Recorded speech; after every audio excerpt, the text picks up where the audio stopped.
Buenas tardes. Vamos con la entrevista que le mencioné que realizamos hace algunas horas con Fernando Coca. Y ponga mucha atención, de verdad, ponga mucha atención en lo que él hace referencia del mantenimiento de la línea 12, pero también de los últimos informes que se han dado a conocer al respecto. La entrevista.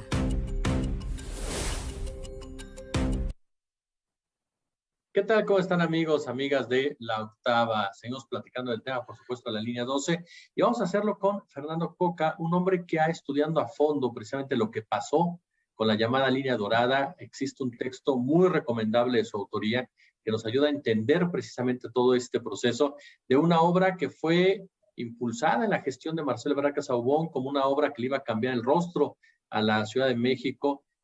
Nuevamente teníamos la construcción de la línea del metro después de tantos y tantos años que no se llevaba a cabo una, y que ahora tiene un triste episodio que no se ha resuelto. Fernando, te saludo con mucho gusto. ¿Cómo estás? Muy bien, Jesús, gracias por la invitación y platicar con todos los oyentes de La Octava. Oye, Fernando, pues yo la primera pregunta que te haría es, parece una obviedad tal vez, pero para las personas que no estamos tan inmersas, no están tan inmersas, ¿por qué se cayó la línea 12? Fíjate que hay dos teorías y yo estoy en la que apoya la teoría que no apoya la mayoría. En el primer texto que escribí, el primer libro, Línea Dorada, los lobos al acecho, yo me refería a todo este entramado que se dio para cerrar la línea 12 de 2014 a 2015. El libro salió a finales de 2020 y meses después se vino abajo la línea 12.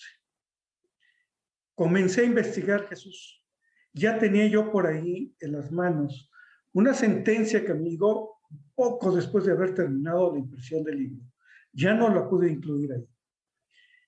Y te comento, estoy por sacar un nuevo libro tratando de explicar qué pasó ese 3 de mayo, es el lunes 3 de mayo de 2021. ¿Qué tengo en las manos? Una sentencia del Tribunal Superior de Justicia de un conflicto entre el consorcio constructor ICA Carso Halsto contra el gobierno de la ciudad. Un juicio de 2017, en donde ambas partes, por instrucciones de la juez 43 de lo mercantil, contratan un grupo de peritos para determinar qué se hizo, qué no se hizo y qué tenía que hacerse que se dejó de hacer en la línea 12. Hay algo que a mí me sorprende mucho. Los peritos le reportan a la juez que a partir del 8 de febrero de 2013 no hay información que avale muchas de las cosas que está exigiendo en pago el gobierno de la Ciudad de México. Esta fecha es muy importante por algo.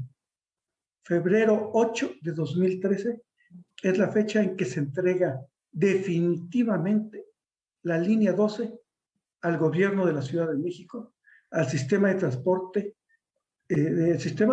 colectivo Metro, y de 2013 a 2022 hay muchos documentos que no son públicos, que estaban bajo reserva y que hoy, Jesús, estamos viendo en muchos reportajes, principalmente en este que comenzó a difundirse ayer, de Mexicanos contra la Corrupción. ¿Qué encuentro también en esta sentencia? Que en las revisiones que hacen estos peritos indican que en cuanto a la obra civil había detalles de obra y vicios ocultos, mismos que fueron subsanados, pero antes del 8 de abril de 2013. Después de esa fecha, no saben qué pasó. Y creo que en esas estamos.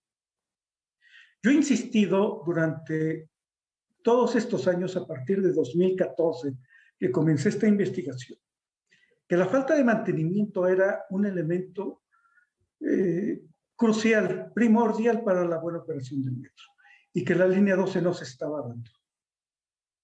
Te doy un adelanto del libro. encontré que el Metro de la Ciudad de México pagaba por día los trabajos de mantenimiento. En septiembre de 2016 se pagaron 31 días de trabajos de mantenimiento. ¿Por qué es importante el dato? Porque septiembre, Jesús, solamente tiene 30 días. Son muchos millones de pesos por un día de trabajo de mantenimiento. Claro. ¿Cómo es posible que pagas 31 días en un mes que solamente tiene 30? Mexicanos contra la Corrupción mañana va a dar a conocer, y lamento quitarle su exclusiva, un documento que solicitó hacer Carso, un estudio post-derrumbe, en el que otro tema en el que yo también he insistido, que es la sobrecarga, el sobrepeso que le impusieron a la línea 12, fue uno de los factores junto con la falta de mantenimiento para que se diera el desplome. Balastro, 2.500 toneladas de balastro más de lo requerido. Y de otros aparatos de vía, como las vías, los durmientes, los herrajes, 7.000 toneladas más. Es decir, 9.000 toneladas más en el viaducto elevado. Se nos iba a caer sí o sí el viaducto elevado del metro. Destrozaron el viaducto elevado, desconfiguraron la obra como la recibieron. Jesús, no es posible que nosotros en los medios estemos hablando de responsabilidades o de Marcelo Ebrard o de Claudia Sheinbaum. Y en medio, si cerramos los números, son 10 años de operación de la línea 12. Y el 60% que representa el sexenio de 2012 a 2018, ¿qué pasó? Claro, sí, claro. Y es en ese momento, 2012-2018, en donde se le impone más peso al viaducto elevado, en donde se deja de hacer el mantenimiento. ¿Tú te acuerdas que el consorcio constructor se quejó de que Joel Ortega no los dejaba entrar a hacer mantenimiento? Así es. Por eso se provocó el desgaste ondulatorio, motivo por el cual cerraron año y medio la línea 12. En su rehabilitación, en cuanto le ponían esas 9.000 toneladas más de peso, más las máquinas que estuvieron trabajando ahí, maquinaria muy pesada, evidentemente esa construcción, esa estructura se sintió y se empezó a resquebrajar. Y luego tuvimos 2 terremotos. Y los dictámenes nos dicen que el terremoto no tuvo nada que ver.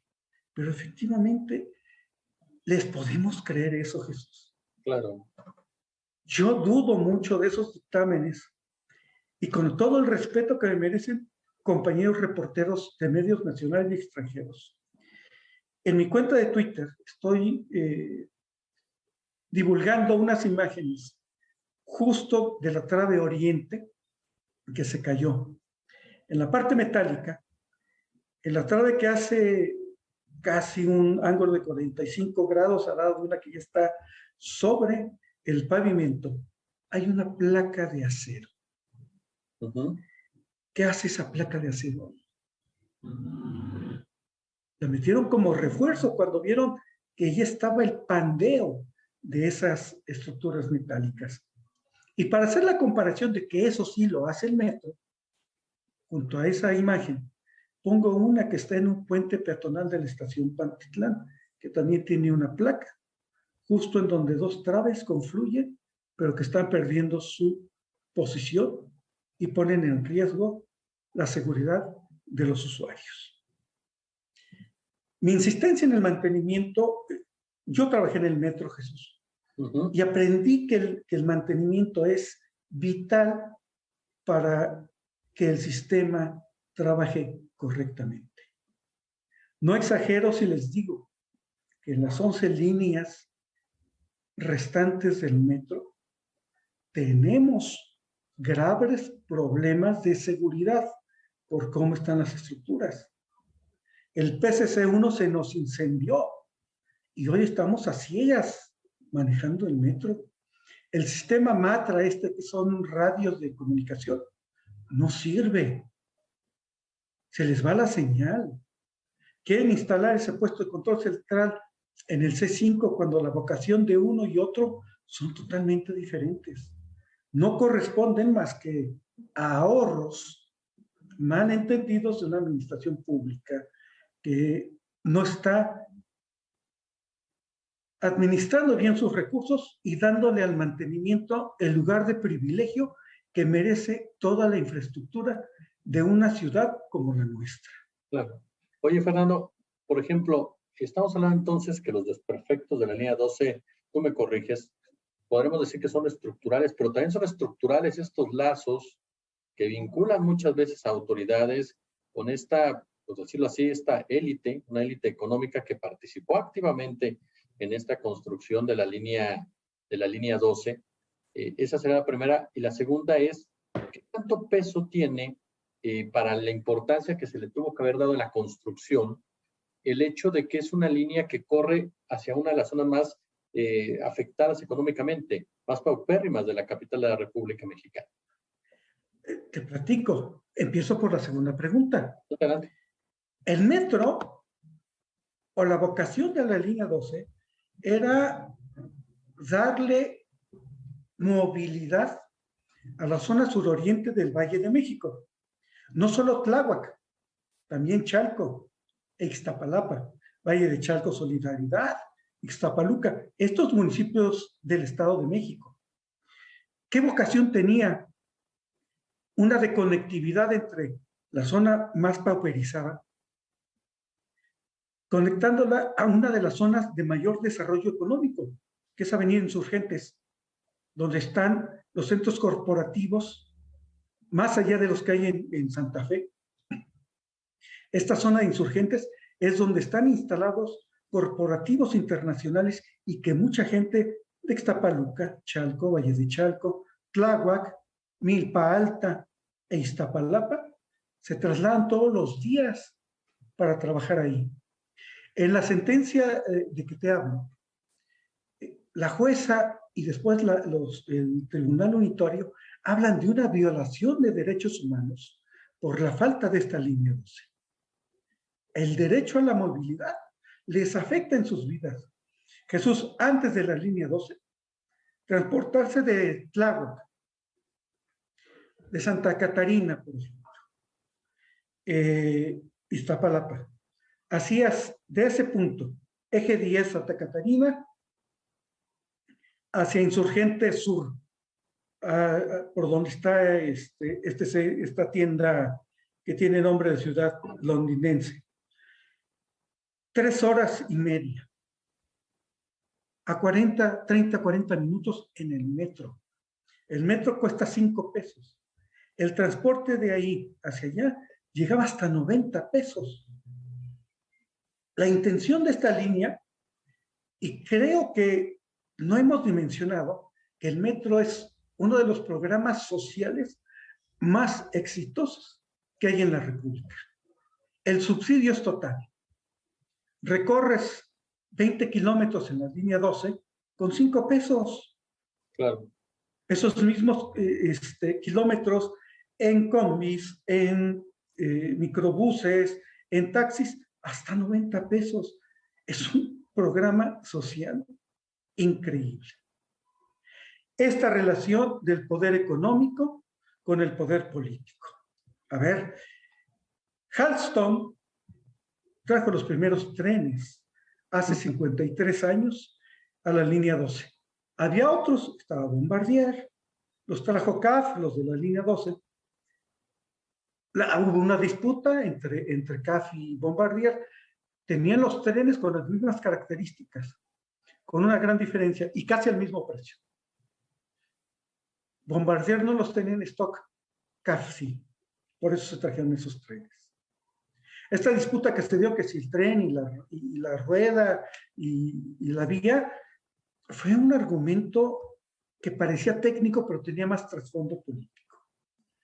ICA es la constructora del metro en México y muchas cosas de los metros de Iberoamérica los hizo ICA. La más nueva era Carso, pero si tomamos en cuenta que Carso tiene construcciones e inversiones en el extranjero, no tendríamos por qué dudar de esa comunión de empresas. Se decidieron por ellas, por los precios, pero básicamente por algo, Jesús, el financiamiento. Ellos sí tenían los recursos cuando se empezó a construir la obra. Recordemos que teníamos en el mundo una crisis mundial, una crisis financiera mundial. Y estas tres empresas en conjunto podían financiar estos trabajos. Aparentemente hay datos que no tomamos en cuenta o no le damos el valor preciso porque nos vamos con lo estruendoso que ha sido la historia de la línea 12. ¿Qué si el trazo? ¿Qué si la forma de construcción? ¿Qué si el cierre por el desgaste ondulatorio? Los terremotos y desgraciadamente perder 26 vidas, por lo que yo creo se pudo haber evitado. Claro. El mantenimiento y el sobrepeso fueron la causa raíz de este desplome. También los pernos, pero en un porcentaje mínimo. Claro. Mi querido Fernando Coca, yo te quiero agradecer este análisis, este tiempo y esta generosidad para la octava, para entender lo que ha pasado en torno precisamente a este hecho que sin duda marca la historia de la Ciudad de México y del país entero. Te agradezco mucho, Fer. Jesús, mil gracias y un saludo a todos los escuchas de la octava. Soy uno de sus escuchas cotidianos. Los programas de ustedes son de mis favoritos y aquí estamos. Gracias por la invitación. Gracias. Hasta luego. La octava noticia.